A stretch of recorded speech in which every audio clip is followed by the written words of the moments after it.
By the side of a wood, in a country a long way off, ran a fine stream of water.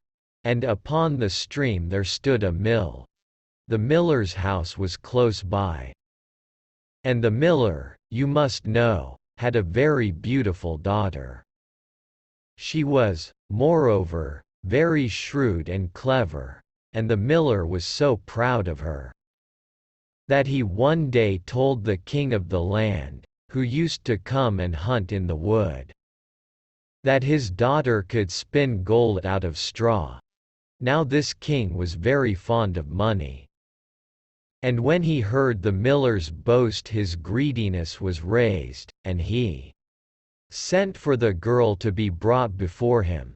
Then he led her to a chamber in his palace where there was a great heap of straw, and gave her a spinning wheel, and said, "All this must be spun into gold before morning. As you love your life." It was in vain that the poor maiden said that it was only a silly boast of her father, for that she could do no such thing as spin straw into gold. The chamber door was locked, and she was left alone. She sat down in one corner of the room, and began to bewail her hard fate, when on a sudden the door opened, and a droll-looking little man hobbled in, and said, "Good morrow to you, my good lass. What are you weeping for?" "Alas," said she, "I must spin this straw into gold, and I know not how." "What will you give me," said the hobgoblin, "to do it for you?" "My necklace," replied the maiden. He took her at her word, and sat himself down to the wheel, and whistled and sang, "Round about, round about. Lo and behold, reel away, straw into gold." And round about the wheel went merrily. The work was quickly done, and the straw was all spun into gold. When the king came and saw this, he was greatly astonished and pleased. But his heart grew still more greedy of gain, and he shut up the poor miller's daughter again with a fresh task. Then she knew not what to do, and sat down once more to weep. But the dwarf soon opened the door, and said, "What will you give me to do your task?" "The ring on my finger," said she. So her little friend took the ring, and began to work at the wheel again, and whistled and sang, "Round about, round about. Lo and behold, reel away, straw into gold." Till, long before morning, all was done again. The king was greatly delighted to see all this glittering treasure, but still he had not enough. So he took the miller's daughter to a yet larger heap, and said, "All this must be spun tonight, and if it is, you shall be my queen." As soon as she was alone, that dwarf came in, and said, "What will you give me to spin gold for you this third time?" "I have nothing left," said she. "Then say you will give me," said the little man, "the first little child that you may have when you are queen." "That may never be," thought the miller's daughter, and as she knew no other way to get her task done, she said she would do what he asked.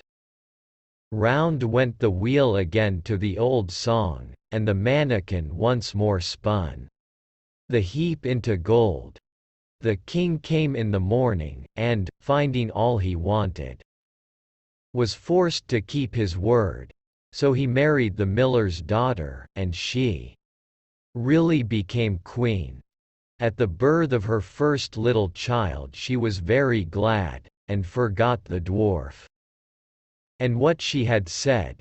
But one day he came into her room, where she was sitting playing with her baby, and put her in mind of it. Then she grieved sorely at her misfortune, and said she would give him all the wealth of the kingdom, if he would let her off, but in vain, till at last her tears softened him. And he said, I will give you 3 days' grace. And if during that time you tell me my name, you shall keep your child. Now the queen lay awake all night, thinking of all the odd names that she had ever heard, and she sent messengers all over the land to find out new ones. The next day the little man came, and she began with Timothy, Ichabod, Benjamin, Jeremiah, and all the names she could remember. But to all and each of them he said, Madam, that is not my name. The second day she began with all the comical names she could hear of, bandy legs, hunchback, crookshanks, and so on, but the little gentleman still said to every one of them, Madam, that is not my name.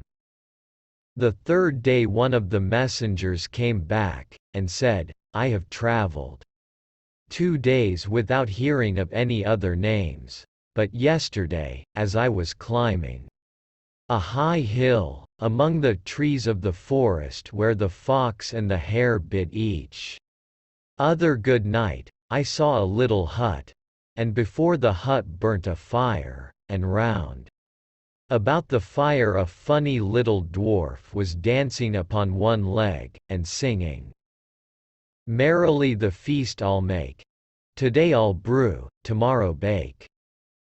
Merrily I'll dance and sing, for next day will a stranger bring. Little does my lady dream Rumpelstiltskin is my name. When the queen heard this she jumped for joy, and as soon as her little friend came she sat down upon her throne, and called all her court round to enjoy the fun, and the nurse stood by her side with the baby in her arms, as if it was quite ready to be given up. Then the little man began to chuckle at the thought of having the poor child to take home with him to his hut in the woods, and he cried out, Now, lady, what is my name? Is it John? Asked she. No, madam. Is it Tom?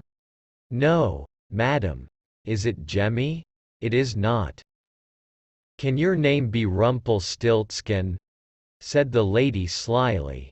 Some witch told you that. Some witch told you that, cried the little man, and dashed his right foot in a rage so deep into the floor that he was forced to lay hold of it with both hands to pull it out. Then he made the best of his way off, while the nurse laughed and the baby crowed, and all the court jeered at him for having had so much trouble for nothing, and said, We wish you a very good morning, and a merry feast, Mr. Rumpelstiltskin.